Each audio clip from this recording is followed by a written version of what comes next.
башы беден балалар үшін бик қатмарлы болып сықты.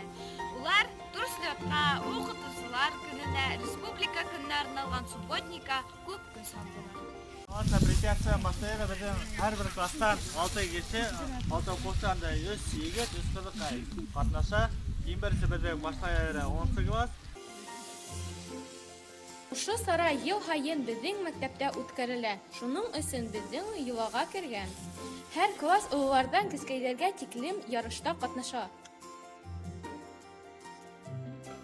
Ни өчен монда килдең?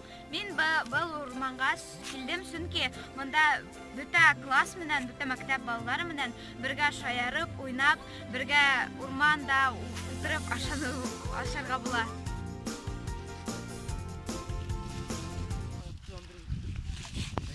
Безнең мәктәп балалары һәр байрамды көтеп алалар һәм күңелле итеп узгара беләләр. Укытучылар көне бик матур, кызык булып истә калды.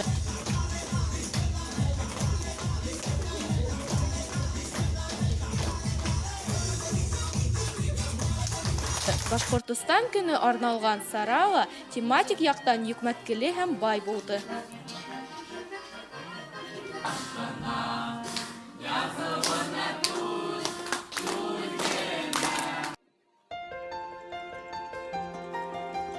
Видео өстендә эшләнеләр. Хакимова Айгуль, Гайнанова Диана, Сизов Марсель, Нажмутдинова Земфира, Кальмуллина Эльмира. Тау-Тау хәбәр өчен.